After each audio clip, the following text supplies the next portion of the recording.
The transfer portal window has shut. Is Tennessee done getting players out of the portal now that we know no more players are headed to the portal for right now? How do the Vols do in this first window, knowing a second window will open up later in the spring? We'll discuss that and more here on a Tuesday, Locked On Vols.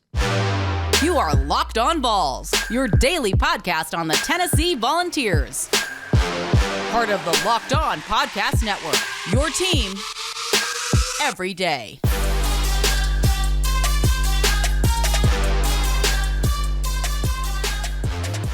Hey everybody, welcome into it. This is your Tuesday edition of Locked On Vols, and I'm your host, Eric Kane. So glad to have you guys here with me today, watching on YouTube, subscribing to the Locked On Vols YouTube page. Appreciate that as always, and listening, making it your first listen wherever you find your podcast. I'm your host, Eric Kane. You can always find me on Twitter at _Kaner and at Locked On Vols.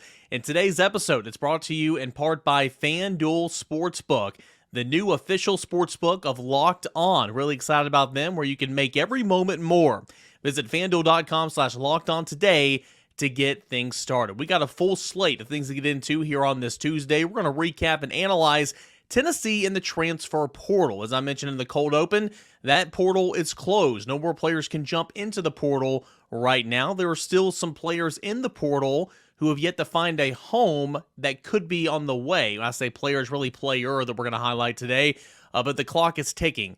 We're going to evaluate how Tennessee has addressed needs and what they've done so far through this first window, again, knowing that another window will open up later in the spring. Tennessee basketball moved back up to number 4 following a 2-0 week last week with tons of teams losing right in front of them. Julian Phillips named SEC Freshman of the Week.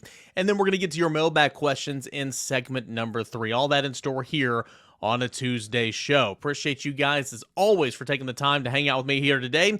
And so how did Tennessee do in the transfer portal this go-around? Well, it welcomed in 8 players from the portal, said goodbye to 11 players to the portal. We'll start with the additions, of course, and the latest being Gabe Jeudy-Lally from BYU. Going to catch up with our Locked On Cougars host hopefully tomorrow and bring that to you.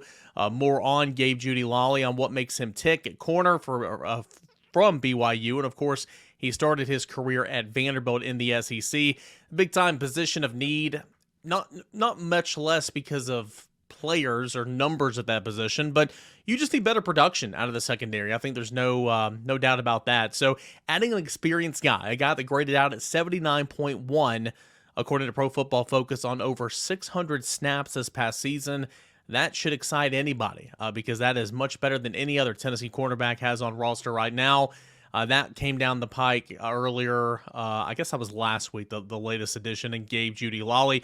And, of course, Tennessee got Dante Thornton, the wide receiver, 6'5", 185-pound pounder out of Oregon. I think that was Tennessee's number 1 target in the transfer portal at wide receiver. Able to bring him in after he slow played things after initially jumping in right when the portal began or right when the portal opened. And he committed to Tennessee a couple weeks ago. He had 366 yards and a touchdown in 11 games for the Oregon Ducks this season, had 9 receptions, 175 yards, and 2 touchdowns in 4 games as a freshman in 2021. And he was a 4-star prospect in the 2021 recruiting cycle, and that will have multiple years of eligibility, 3 years, in fact, here at Tennessee. The one before that was Amar Norman Lott, defensive lineman from Arizona State. Of course, Tennessee had a reputation or had a connection with him because he jumped in the portal last offseason, spoke with Rodney Garner, talked with him a little bit, ended up staying at Arizona State, but when he jumped back into the portal this offseason, Tennessee was right there again. They were able to close the deal this time, a guy that brings experience to a position to where Tennessee will certainly play a lot of guys on that defensive front. Offensive tackle John Campbell, a guy that started every game for the Miami Hurricanes at left tackle last year, 6'5", 320 pounds. He spent time on the right side at right tackle, played a little bit of guard earlier in his career. This will be the final ride for John Campbell, I believe, though he might have 2 years of eligibility. Still haven't got clearance or still haven't got any clarity on that. He's been in college for a long, long time, but I did see somewhere where he had been quoted in saying he has 2 years of eligibility. Nonetheless, Tennessee's bringing in John Campbell to play tackle, whether it be on the left side or the right side, probably on that right side. An experienced guy that Tennessee absolutely needed help with at a position of need because, of course, you lose Darnell Wright to the NFL draft. Linebacker Keenan Peely. Teammates of Gabe Judy Lally over at BYU. The veteran, this will be his final ride. 6'3", 233 pounds. Linebacker, 34 career games at BYU. He had 62 tackles, 4 TFLs, a sack in 12 games this past year, 13.5 tackles, 3.5 sacks during his time for the Cougars. A really, really good start to his 2021 season before tearing that ACL. Tennessee knew likely going to lose Juwan Mitchell, and of course, we're losing Jeremy Banks. Needed to bring in a linebacker, and you get an experienced guy and a bigger guy to kind of help flow in that room of a lot of young, hungry linebackers along with Aaron Beasley. That is Keenan Peely. Offensive lineman Andre Carrick, listed as a tackle. I think he'll play guard here at Tennessee. Was kind of a reserve guy, but did see a little bit of action for Texas over the past 2 years. 6'5", 306 pounds. Tennessee also losing Jerome Carvin, of course, to the NFL draft. So Andre Carrick sliding into guard most likely. Going to see an opportunity to see what he has for Tennessee this spring. Tight end McCollum Castles was the second player from the transfer portal. Tennessee absolutely needed at least one tackle, and McCollum Castles will have 1 year of eligibility here at Tennessee. Of course, Tennessee's going to welcome back Jacob Warren. 6'6", 245 pounds from UC Davis. Of course, he began his career at Cal, and he was an all-Big Sky Conference tight end the past 2 seasons over at UC Davis. That is tight end McCollum Castles. And then kicker Charles Campbell might be the most underrated addition from the transfer portal for Tennessee, but you got to have a kicker. And though the leg wasn't all that strong, and maybe I'm being unfair there when speaking on Chase McGrath, he was an exceptional kicker here at Tennessee for 2 years. He was dependable. He was a really solid boot for the special teams. You got to replace that, of course. And Charles Campbell's going to come in here and compete, and he does have a leg. He's kicked 5 field goals from 50 yards or further, including a career best 55 yards in his career at Indiana. Those were the 8 additions from the transfer portal in Tennessee. I mean, you look at the notes here, added a cornerback, a wide receiver, a defensive lineman, an offensive tackle, a linebacker, an offensive lineman, carry the guard likely, tight end, and a kicker. Tennessee did a great job of supplementing some positions where they need help, right? And they spread the wealth out. Now, what more for Tennessee? Well, that window will open back up post-spring. You might see some departures. Just like you saw in this window, you might see some more departures, depending on how players view themselves after that spring portion, that spring practice portion. So might have to replace some of those. But also, Tennessee's got 2 scholarship quarterbacks. Gaston Moore is a very capable third-string quarterback for Tennessee, having been in the Josh Heupel system for 3 seasons, dating back to his time at UCF. It's going to be a tough sell to bring in another quarterback here because you have Joe Milton. You have the 5-star Nico Iamaleava. There's a reason Taven Jackson transferred out. It's a tough sell to try to get a quarterback to come here right now from the portal. So, but if one is willing, potentially you take a quarterback and potentially you take another tight end. I mean, Tennessee, again, Jacob Warren's coming back, but you don't have Princeton Fance. McCollum Castles, last year of eligibility. Jacob Warren, last year of eligibility. The tight end position, you guys know I harp on this all the time. It is so important for Tennessee and what that variable does in this offense. The reason they're so flexible and able to go up-tempo and high speed, that is the tight ends. Of course, if there's another lineman, potentially bringing another one of those on the defensive line. And, Tennessee did a good job of keeping all of its running backs. So you don't think a running back target would be there in the portal, but you just never know. But I think Tennessee did a nice job of roster retention, but also adding to some positions of needs where, none of these guys might not be superstars, but they're counting on a lot of these guys to come in and play, right? John Campbell's going to come in here and play. Charles Campbell is going to come in here and play. Keenan Peely is going to come in here and play. Dominic Norman-Lott is going to come in here and be a part of that rotation. We'll see, some of these other guys, but, Dante Thornton, you hope, will come in here and play on the outside. So I think Tennessee did a good job in that regard. Now, those were the 8 players that came in, and I think they did a pretty good job addressing some needs on the roster. What about the players who left via the portal?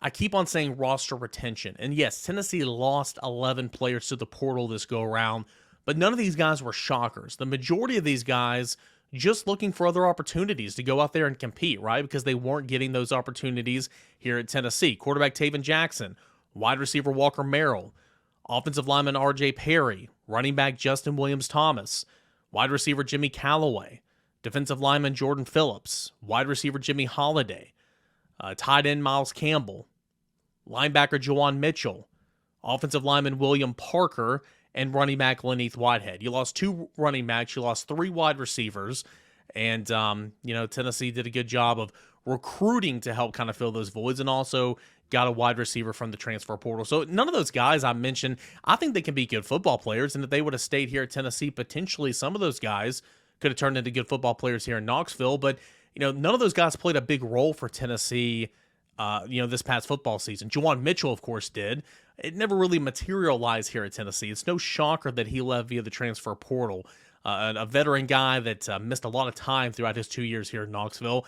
Jimmy Holiday played a big role on special teams for Tennessee, but he wasn't even given many opportunities to return kicks. So I think Tennessee did a great job in terms of roster retention. There were guys, and this is the case in Knoxville, Tennessee, and Cal out there in California, and Athens, Georgia. I mean, any college program you want to point out, this era in college football, there are guys each and every offseason that will contemplate going in the transfer portal and will have to be talked into staying by their staff or strike up a new name, image, and likeness deal, whatever the case may be. That's just kind of where we are right now. That's why coaches, head coaches, and position coaches meet with every single player on their roster after the season and kind of have an exit interview. Hey, where are you?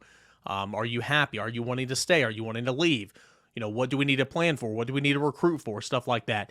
There were several guys on Tennessee's roster that were on the brink, kind of on the edge of maybe going in the portal, and ended up not going into the portal. And that's a big win for Tennessee. And could they jump into the portal later in the spring? Maybe. We'll have to see. But a lot of things change in covering recruiting and covering college football. The mind of a student athlete or a prospective student athlete, it changes on the day. That's just kind of how it is in the world of recruiting, right? So I think Tennessee did a pretty bang-up job in terms of this first window of the transfer portal. I think they did a pretty good job in that regard. Now, Tennessee also started spring classes on a Monday. Tennessee had 24 members of the class of 2023 go ahead and start spring semester classes. Aaron Carter, Christian Conyer, Ethan Davis, Ricky Gibson, Max Gilbert, Caleb Herring, Deshaun Bishop, David Hobbs, Nico Iamaleava, Larry Johnson III, Vyson Lang, Nathan Laycock, Jack Luttrell, Jordan Matthews, Nathan Robinson, Cameron Selden, John Slaughter, Jalen Smith, Jeremiah T-Lander, and Sham Umarov. All those guys from the class of 2023 have already started classes and have moved in. 4 transfers, McAllen Castles, Keenan Peely, Andre Carrick, Charles Campbell, did the same as they were signed as part of that class in December. And then Tennessee officially announced the 4 other transfers from the transfer portal on Monday. And that was John Campbell, Gabe Judy Lally, Omar Norman Lott, and, of course, Dante Thornton. So Tennessee has officially moved into the spring semester. That was on a Monday. I think Tennessee did a pretty good job in this first window of the transfer portal. Of course, there could be more to come as that window opens up post-spring practice. So we'll just have to see in that regard. All right, guys, when we come back, Tennessee basketball. Let's talk a little Tennessee basketball and Volunteers back up to number 4 in the Associated Press rankings. That is coming up next right here on Locked On Vols. But first, so excited, all right? Our new sports betting partner for Locked On, that is FanDuel Sportsbook. And the playoffs are here, right? There's no better place to get in on all that action rather than FanDuel Sportsbook, the number 1 rated sportsbook in America. That's FanDuel. If you're new to FanDuel, that's even better. They have so many great features that make betting on sports so much fun and so easy. New customers, join today and get started with the $150 in free bets. That is guaranteed. When you place that first $5 bet, again, $150 in free bets guaranteed when you place your first $5 bet. Just sign up at FanDuel.com/lockedon. FanDuel is all your favorite bets from money line to point spreads to player props. Plus, you can even combine your bets for a chance at a bigger payout with the same game parlay. All on the app that's safe, secure, and easy to use. Again, there's no better time to join FanDuel Sportsbook right now because of everything I just told you, but also the NFL playoffs, championship weekend. That is coming up this weekend. Can't wait for that, and you can put some coin in your pocket with FanDuel. So football fans, don't miss out. Place your first $5 bet to get $150 in free bets. win or lose. That's at FanDuel.com/lockedon. Make every moment more with FanDuel, official sportsbook partner of the NFL and Locked On. Hey guys, welcome back into it, your Tuesday edition of the show, Locked On Vols. Thank you so much for making Locked On Vols your first listen each and every day. Make sure to check out the brand new podcast that's Locked On College Basketball. Everything you need to know about college basketball all in one place. Plus, you can hear from big-name experts, insiders, coaches, and players. Locked On College Basketball, available on YouTube or wherever you find your podcast. So, Tennessee falls to Kentucky. That's no fun. That happened last Saturday, but Tennessee goes on the road, shorthanded, mind you, and picks up 2 wins, one at Mississippi State and one at LSU. And also, thanks to a flurry of teams who lost in front of Tennessee, the Volunteers are back up to number 4 in the Associated Press. Now, Tennessee is jumping a lot of teams because last week you had Kansas, who was ranked 2nd, losing twice, Kansas State and TCU. 5th-ranked UCLA lost to Arizona. Number 6, Gonzaga lost to LMU. Number 7, Texas lost to Iowa State. Number 8, Xavier lost to DePaul. So there was a lot of movement for teams in front or right around Tennessee in the Associated Press. So because of that, you have a new look, top 5, really top 10 as well. Tennessee is ranked at number 4, 16-3 on the season, 6-1 in SEC play. They're coming in at number 4. Purdue is 1. Alabama is number 2. Alabama, SEC foe, 17-2 on the season. They are at number 2. Tennessee's at number 4. If that team continues to win, and Tennessee continues to win in 2 weeks, when Alabama comes to Thompson-Boling Arena, boy, what a showdown that could be. Potentially a top 5 showdown, potentially a 1-versus-2 showdown. You never know. That game is shaping up to be monstrous here in a couple weeks, and I can't wait to see that. But Purdue's number 1. 19-1 on the year. Alabama is number 2 at 17-2. Houston, after falling over the weekend to Temple by 1 point, it drops back to number 3 in the country at 18-2 on the year. Tennessee's at 4. Kansas State moves up 8 spots to number 5. Tennessee also moved up 5 spots from number 9 to number 4. Arizona moved up 5 spots from number 11 to number 6. Virginia moved up 3 spots from number 10 to number 7. UCLA, with the loss, dropped 3 spots from 5 to 8. Kansas dropped 7 spots from 2 to 9. Texas dropped 3 spots from 7 to 10. And, of course, Tennessee has Texas on the schedule next Saturday as well. So that's going to be a monster, or this coming Saturday. That's going to be a monster showdown. It's also shaping up to be a big-time weekend regardless because there's a junior day on campus for Tennessee football. So you have the SEC Big 12 Challenge. You have the junior day, so there's going to be few and far parking spots available at the University of Tennessee. So when I go over there to cover that junior day, I might have to park on the other side of the river. But nonetheless, Tennessee's now at number 4, back up to number 4. Again, 16-3 on the season. Following the loss to Kentucky, but wins at Mississippi State and LSU. That really came at a perfect time for Tennessee because you get embarrassed against Kentucky. And I say embarrassed because, it's not like you got blown out, but you didn't play good basketball. It was at home. It was Chris Lofton jersey retirement day. Kentucky just had some of those horrible, horrible losses coming into the game. But it was still Tennessee and Kentucky, and you couldn't just skate by and just think you're going to pick up a win. I'm not saying that's what Tennessee did, but it was an embarrassing loss. And it's weird to say that because usually losing to Kentucky is not embarrassing, but the way Kentucky was sliding at that moment just wasn't great.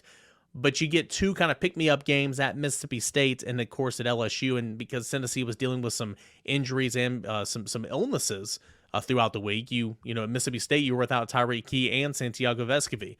At LSU, you were without Uros Plavsic, who put up, 19 points against Kentucky the week before. So a little unfortunate in that regard, but came at a good time because Tennessee was still able to win those 2 games rather easily. And because of all those teams that lost in front of Tennessee, able to leapfrog all the way back up to number 4. So that's some good stuff. You will have a top 10 showdown coming up on Saturday, number 4 Tennessee and number 10 Texas. And again, like I said, if Tennessee continues to win, Alabama continues to win in 2 weeks, boy, that'll be a monster showdown with Tennessee and Alabama. Other basketball news, Tennessee freshman Julian Phillips named the SEC's Freshman of the Week by the league. That came down on Monday, averaging 14 points, 7.5 rebounds, 1.5 assists in wins at Mississippi State and LSU last week. Of course, Phillips, 6'8", 200 pounds, the 5-star. He had 18 points and 11 rebounds in the 70-59 win at Mississippi State. That was on Tuesday. His role increased, his minutes, really its minutes and role increased both because, of course, Santiago Vescovi was out, as well as Tyreek Key. He followed that performance with a 10-point, 4-rebound performance in 23 minutes in that 77-56 win against LSU on Saturday. In all, Julian Phillips so far this season, he's averaging 10.1 points per game, 5.5 rebounds per game, and 25.8 minutes per game. So he's living up to the hype, right? I mean, he had a couple of really good performances. The 25-point game, I believe, came against USC back in one of those Thanksgiving tournaments. And then he kind of went through an offensive drought where he was not confident. He wasn't shooting. He just could not find the bottom of the net whatsoever. Rick Barnes pretty much said, hey, don't worry about offense. Play defense. Play defense. Play defense. The offense will come. He started getting the roll back. He started getting that touch back. And he's not a guy that's going to lead Tennessee in scoring often, but he can, and he's capable. But he's been a force. He's been a mainstay in that starting five for Tennessee as a true freshman and a 5-star. He's done a really, really nice job, and he picks up SEC Freshman of the Week honors this week after his performances combining for, on average, of 14 points, 7.5 rebounds, and an assist and a half against wins against Mississippi State and LSU. So, again, that was good to see. Tennessee basketball is rolling. We'll have we're back at Thompson-Boling Arena for both games this week. A home against Georgia. Tennessee will likely, Georgia, the record might not look great, but Georgia is pesky under Mike White. They're feisty, and that's not going to be a gimme game, but you don't want to look over it. You got to have that coming up first, and then, of course, you'll have Texas on Saturday. What I'm more intrigued to see about is kind of what Tennessee will look like, lining up. Tyreek Key came off the bench against LSU, had 10 points and 7 rebounds, looked really, really good. Santiago Vescovi was obviously back in the starting five. Zakai Ziegler stayed in the starting five. Josiah Jordan-James stayed in the starting five, and he's played over 30 minutes, or close to 30 minutes at least, in 2 games this past week. That was great to see. And then you have Julian Phillips there at the 4, and then Olivier Cumwell at the 5. I love that lineup. Tennessee's kind of going small, and really Josiah Jordan-James, is at the 4. Olivier's at the 5. You got the wing and Julian Phillips. And then, of course, you have Tyreek Key and Santiago Vescovi at the 2, and then Zakai Ziegler at the 1. I love that lineup.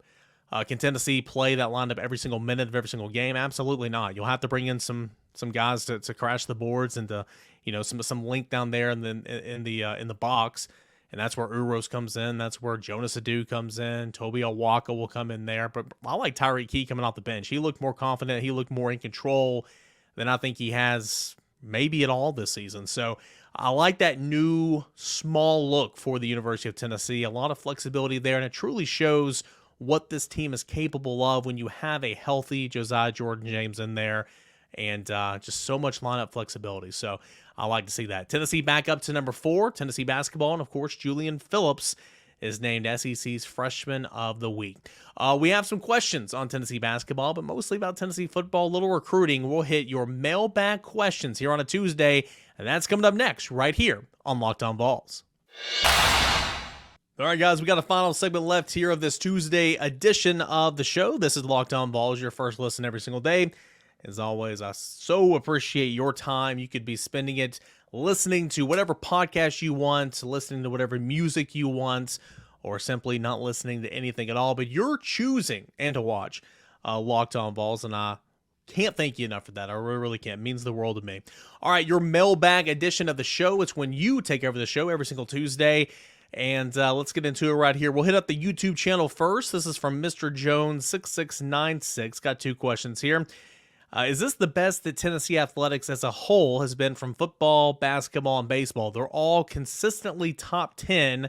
I can't remember a time when all the sports were all rolling like they are under Danny White, his leadership as the athletics director. Yeah, off the top of my head, I can't really think of another time. I know the 90s were great. Tennessee football was fantastic. Tennessee won, I want to say, a couple of at least East titles. I think back then they had the East, and kind of like in baseball, the East and then the West, and then a champion at the SEC. I don't know. There might have been some teams back there in the 90s with Tennessee and basketball rolling the way they were. Tennessee baseball was fantastic in 95. I know that. But, I mean, off the top of my head, I can't think of it, man. You want championships. You want to hang some banners. You want to win SEC titles. And Tennessee basketball did that last year. Tennessee baseball's done that. Tennessee football, of course, got back into a double-digit win column, so that was fun this year. You want to go farther in the March Madness tournament, the NCAA tournaments. You want to get back to Omaha, but yeah, I mean, Tennessee's rolling right now. I mean, it's fun to cover. It's fun to be in this business covering the University of Tennessee right now because there are some good coaches, there are some great players, and there's a good athletics director. So I can't think of anyone off the top of my head right now. Second part of the question here, can Joe Milton compete for a Heisman in 2023? If so, I believe with that arm, he'll be a first-round pick in the draft, maybe top 10. I mean, that's if all the stars align. That's if everything goes according to plan. Because yeah, he's I mean, that arm is first-round talent. His physical makeup it's got, NFL scouts drooling, right? I mean, look at Will Levis right now, right? I mean, his body, his arm talent is making every NFL scout just fall in love with him, right? I mean, Joe Milton, his physique and his appearance, everything, that's the same way. But we've seen, as bad as Levis was this past year, we've seen him do it for a couple of years. We just haven't seen Milton do this consistently ever in his career. He was a part-time starter at Michigan. He came here as a starter in 2021, got banged up and never reclaimed a spot, right? And I mean, he started the Vanderbilt game and looked okay, but I mean, Tennessee, as I've made the joke many, many times, Tennessee had the lead when they got off the bus, right? He looked phenomenal, against Clemson in the Orange Bowl. So we'll see what's in store for Joe in 2023. But again, let's slow the roll here on Joe Milton, but any Heisman talk, in my opinion, because look at how good Hendon Hooker was this year. Absolutely phenomenal. And he still wasn't a Heisman finalist. So again, it's turned into the four quarterbacks the three quarterbacks of the college football playoff and the odds-on favorite. That's what it was this year. The fact, again, that Stetson Bennett was a Heisman finalist. He is a legend in college football, whether you like it or not. I know this is the Vols podcast, but it is what it is. He is a legend in Georgia football history. 100% had no business being a Heisman finalist. That is ludicrous. It absolutely is. Also, Max Duggan, love him. Should not have been a Heisman finalist, in my opinion. So, it is what it is, but that's if all the stars align, sure. But let's see Joe just play some good football consistently. He's got all the tools to be great. We'll see what happens, but I know that everybody's looking forward to seeing that, especially coming after that Orange Bowl win. We'll go to Jack Davis 5638 here on YouTube. What baseball position does Deuce Robinson play? And with the commitment of corner, infielder, outfielder Luis Ramirez, should that vault Tennessee to number 1 in the rankings in 2024? I'm not really sure about that right now. There's some time to go, but of course he is fantastic. Perfect Game rated him 9 out of 10 in terms of a prospect rating. This has been the son of Manny Ramirez, Lucas Ramirez, meaning he is the highest caliber prospect to be in college and considered a top 10 round pick. So we'll see what happens there. As far as Deuce Robinson, phenomenal athlete. I'm just really kind of learning who he is. I know that Nico was recruiting him like crazy at the Polynesian Bowl all week long. To say Tennessee has some work to do would be an understatement. Tennessee already, 1, has a tight end signed in Ethan Davis, who I think is going to be good. 2, Tennessee's never really been a factor with Deuce Robinson. If they can get him to campus, that'd be great, but Tennessee is well behind that one for sure, so I wouldn't get our hopes up there. As far as a baseball prospect, phenomenal too. I'm learning more about Deuce Robinson, phenomenal baseball player. His baseball stats are really, really good. He's gone to a lot of camps and showcases, a really talented baseball prospect. He is an outfielder, so that is the position of a Deuce Robinson. So we'll continue to move on here on this edition of a mailbag show. Let's go to the direct messages and check in with, we'll go to Chase first, or Chuck actually. We'll go to Chuck. Any chance we're interested in the defensive MVP of the Polynesian Bowl? Edward Harris. I think you're meaning Andrew Harris. I looked up Edward Harris before the show and could not find anybody, but Andrew Harris was the defensive MVP of the Polynesian Bowl. And yeah, I mean, Tennessee's offered him. I'm looking up his profile right now over at On3. I mean, Tennessee's offered him, but he's never been to Tennessee. According to the recruiting prediction machine, 80.9% going to Maryland, 4.6% going to UCF, 3% going to Pittsburgh, 2.5% going to Michigan. He is unsigned. He is not committed anywhere. He's a linebacker, 6'1", 195 pounds, from Lake Brantley, Almonte Springs, Florida. Had a really good game in the Polynesian Bowl. You are correct, but Tennessee is not a factor there. Let's go back to the DMs. Let's talk to Braden. Braden says, do you worry that at the first signs of struggle from Joe Milton, the fan base will automatically go full Nico mode? 100%. 100%. I think Joe Milton will be the starting quarterback next year for Tennessee. I think Tennessee believes that. I think Nico believes that. I think that's what should happen. Now, if Nico comes in and lights the world on fire in spring practice and in fall camp and looks to be ready, then go with the younger guy, of course. The arm talent's there, the twitchiness is there, but he's got a lot to learn. It's going to be a learning curve for Nico, right? I mean, not everybody is Trevor Lawrence and can come in after 4 games as a freshman and go ahead and be an All-American. That has happened, but that doesn't always happen. Peyton Manning didn't come here and look great from day one either. But 100%.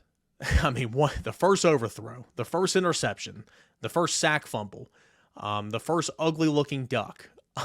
I mean, it is 100% going to be, where's Nico? Nico. I mean, it's going to be like that. And then with the anticipation, of Nico Iamaleava comes expectation. And whenever Nico gets in there, whether it be next year, in 2 years, or whenever, the first time he makes an interception or makes a bad play, makes a bad read, fumbles, turns the ball over, there's going to be anger. There's going to be anger there because, of course, the rumored $8 million from NIL. It just kind of is what it is. That's the era of college football we're playing in. There's going to absolutely be people saying, where's Nico, regardless if Joe starts day one or not. But if he struggles, if he continuously overthrows the football, turns it over, there's absolutely going to be the roar of the crowd asking where Nico is. So the best thing possible, even if Joe comes out there and truly does look like a Heisman Trophy finalist the first 3 weeks of the season, there will still be people there saying, where's Nico? So get ready for it. That is going to happen. Certainly that is just my opinion, but I think that likely is a lot of people listening and watching this opinion as well. All right, we got one more we're going to get into. This one coming from BJ, and this is not a question, more of a shout out. BJ, he DM'd me and said, my nephew, Grayson Pope, committed to Tennessee baseball. He's he's a sophomore out of Trussville Hewitt High School in Alabama. There's been a lot of good football players out of that high school as well. And he committed to Tony Vitello's baseball team earlier this week. And that is true. So wanted to give a shout out to BJ, his family, to Grayson Pope for committing to the University of Tennessee, the whole Pope family living in Alabama, all Vols now. So, that's got to be pretty tough. Hopefully I'll catch up with Grayson Pope and have a little write-up over at VolQuest.com on his commitment to Tony Vitello and the Tennessee baseball program. But congratulations to Grayson Pope. Not a bad decision whatsoever to commit to Tony Vitello and Tennessee baseball right now, because can't do no wrong, right? I mean, Tennessee baseball is really the scene right now. So congrats to them and shout out to the family. Congrats to you. Not congrats to you, more or less thank you for tuning in and watching and listening to this episode of Locked On Vols. Really appreciate it, guys. If you're watching on YouTube and you haven't already, please subscribe to the channel. If you're listening right now and you have a YouTube account and you're not subscribed to the channel, you don't have to watch. Just go subscribe. It helps me. It helps the show. It continues to help build what we're doing here at Locked On Vols. We'll be back, hopefully catching up with our guy Jake over at Locked On Cougars to talk about Gabe Judy Lolly coming up on a Wednesday show. We'll catch up with Josh Ward. All that and more. That's what you have to look forward to on tomorrow's Locked On Vols. Until then, enjoy the rest of your Tuesday, everybody.